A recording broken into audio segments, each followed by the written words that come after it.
Even when you feel low, you can still go. Even when you feel slow, you can still go.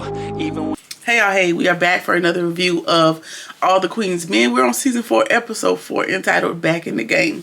They are dragging Madam down to the precinct after D.A. Davis is serving the search warrant at the club. And they're fingerprinting her, taking her photos, you know, the whole 9 yards. Everything short of bending over and, you know, coughing 2 times. Of course, D.A. Davis is gloating the whole way through. And as they're dragging her to the back, Madam's lawyer shows up at that moment. She has made bail before they can even finish in processing her. And so D.A. Davis thinks like, hey, you're going to be back with the evidence I got against you. You're going to be right back quickly. And Madam's like, don't be so sure about yourself. But by the end of this episode, I don't know who has been checkmated, but somebody has to checkmate. But we'll talk. It's the very last thing in the episode, so we'll talk about it. Doc shows Midnight the package, the envelope that has the shirt in it that Madam's able to get back for him. And Midnight tells him, hey, you need to get rid of the shirt quickly, quietly, effectively. We don't ever want to hear about the shirt again because Madam doesn't have too much more patience. Like, she done had to bail you out on this situation. It's just get it done. And then we see Smoke. Smoke is he appears to be a long lost friend / hitman that Tommy knows and also Madam is aware of, that we met a couple episodes ago. He's kind of going to be an independent contractor, so to speak. He shows up to see Madam with his gold teeth, and he's making passes at Blue, and Blue is like, boy, get out of my face. He doesn't appear to be as afraid of Madam as everyone else, and I did notice that. Like, they seem to be a little more friendly, a little more cordial than a lot of the people that she has on payroll. He seems to be up there with Blue and Tommy, like more friendly than employee. Let's say that. She tells him, like, listen, you did a good job with that heist with taking, you know, that concierge shipment that was coming in on the truck. And she tells him, like, hey, I need you to be on standby because we got a greater mission for you. And then I have something coming down the pike, so just stay by the phone. I'm gonna be calling you when I need you. All right. Concierge calls her about his missing shipment, and she's like, well, you didn't even compliment me on my, you know, let's just say dice in the window, which were like his employees' heads when they took the shipment. And he was like, listen, okay, those people were casualties of war, but it's going to be more casualties of war on your end if you keep playing with me. And again, she's unfazed, child. She hangs up the phone. Madam shows up to Fuego's place. She is there to make an exception since he was very instrumental and helpful in getting her father back. She gives him the information on Sandra, and hopefully it'll give not only him, but him and Sandra's family the closure that they need. She tells Fuego, like, hey, if you do go there, make it look like you were never there. Keep it clean, but don't cross me on this. Like, don't do that. And we see where later on when he does call the police department to file an anonymous report of a deceased individual at this address. Of course, it is Sandra. Now, I don't know how anonymous reports really are. So that is a risk, you know, that he is making the call, but he wants to offer her family some sort of solace. All right, so Miss Tandy is watching her polls, and she's talking to Babyface, and the numbers are going down. She's having a fit about it, but the numbers are going down. And in another portion of the episode, you see where Tommy is rolling a daggone ballot box in there, and Madam's telling him, like, hey, go ahead and get rid of those ballots. Pretend it never happened. It's like they replaced one ballot box with another. Now, I don't know if that's in favor of Tandy or against her, because she has crossed Madam one too many times and she hasn't done what she's been asked to do. Not really sure, but I did notice that in the episode. All right, we see Trouble, and she runs up on the new guy, Quincy, and we see him in the VIP lounge, and he's still in Babyface's underwear. And Trouble's like, boy, what you got going on? Like, you into some weird stuff, and he chalks it up to it being his vices. However, I think he's collecting evidence. Like, there's always a plan. There's always somebody new coming in, trying to infiltrate and get information for the DAs and all that, and the FBI and these different organizations. So I think he's collecting evidence. I don't think he's going to be doing anything strange or fetishy with it. Now, that wouldn't be far-fetched in the series, right? But I think it's for evidence because maybe they're trying to link Babyface to the other lady that fell off the balcony, the lady that was taking care of him, to try to get him to hold that over his head to get him to, to switch on Madam. That could be the rules, but y'all let me know what y'all think.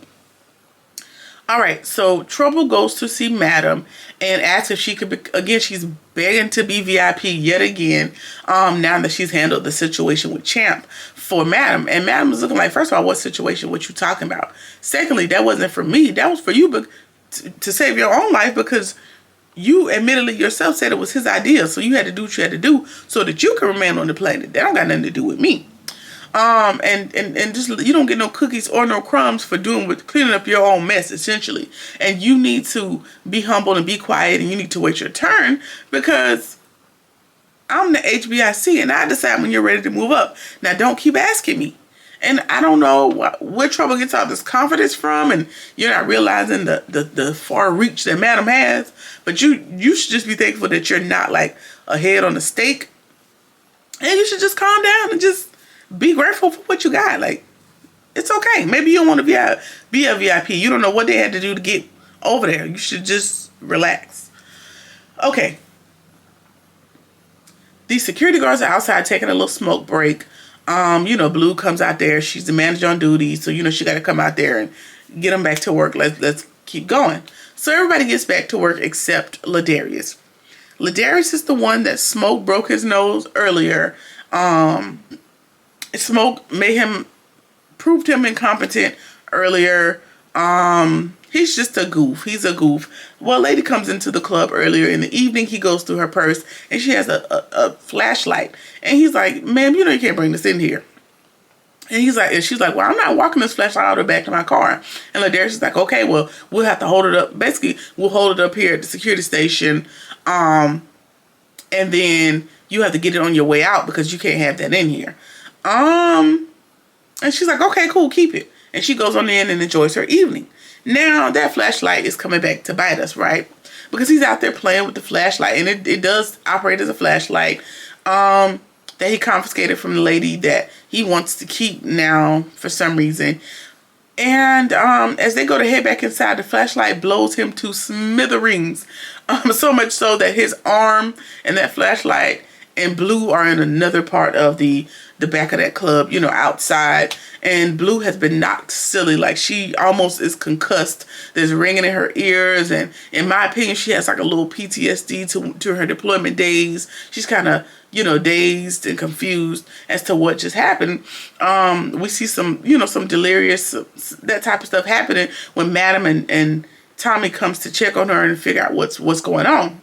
And, Blue kind of has one single tear running down her eye, which lends itself to the fact like she might have had a deployment, a post-traumatic response to this explosion that happened with this flashlight. And she's kind of off her rocker, but she has to pull it together. We see Doc. Doc has the gasoline and the barrel inside his apartment. Not sure why you would burn this inside of your apartment. Either way, to set the shirt on fire in his apartment, he opens the envelope and realizes that the shirt in the envelope is not the shirt that has the evidence. If I'm not mistaken, there's just like a little white tee or a white shirt in that envelope. The shirt that D.A. Davis took from his apartment was a blue shirt that had evidence on it that would lead to the lady that he ended up having to unalive, right? So D.A. Davis has gotten the jump. And I think when she ran into that other girl, the girl that went in the evidence locker and grabbed it, when she ran into D.A. Davis earlier in the day, heading towards that locker, D.A. Davis got the jump on her. Or maybe it was never in there. She just kept it in a safe place and put that in there because she knows how, she's familiar and she knows how Madam operates. And so she wants to make all efforts to keep that evidence safe. And it proves to have been effective thus far. And now we got a bigger problem on our hands. Okay.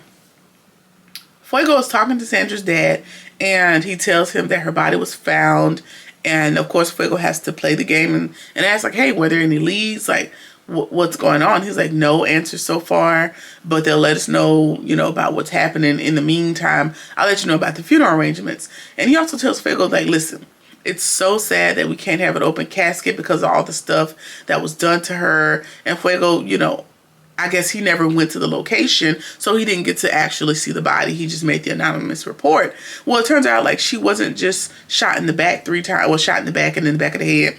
She was disfigured and dismantled and all these other things.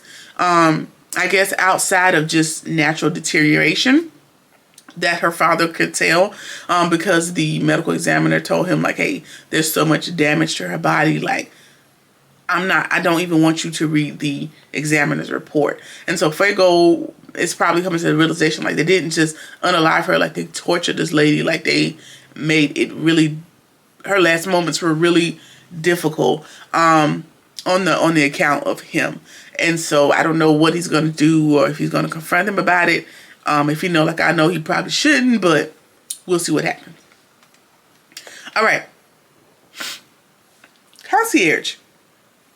He shows up to a highbrow gala. It appears to be the White House. Not sure of the venue, but security does not let him in because his clearance has been revoked.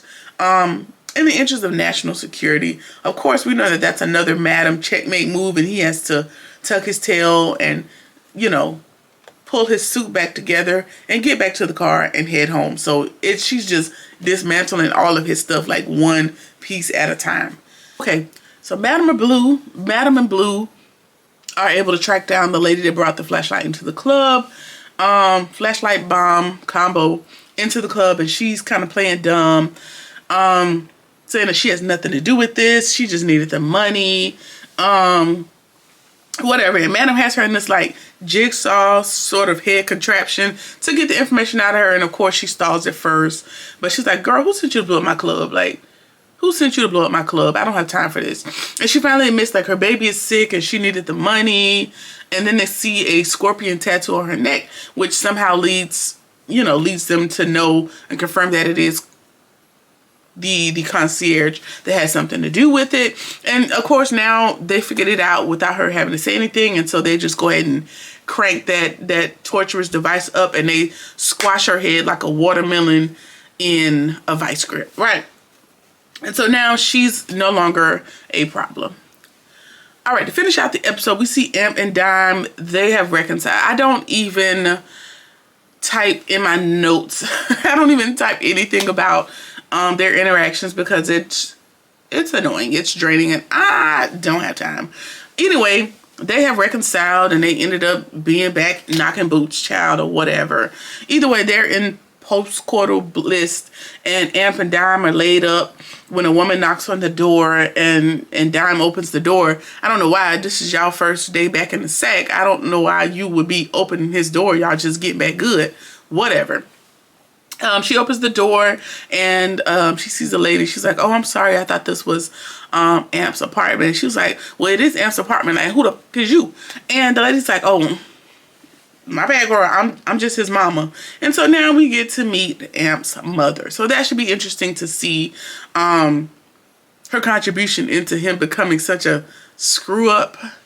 Either way, that's how the episode ends. Let me know what you think about the episode. Let's talk about it in the comments. Again, that's been season 8 episode. No, it hasn't. I'm lying. Sorry. It has not. It's been season 4, episode 4. Like, comment, share, subscribe, or whatever it is that you feel like doing. And I'll see you in the next one. Peace. Even when you feel low, you can still go. Even when you feel slow, you can still go. Even when there's no hope, you can still go. I never answer to no, man.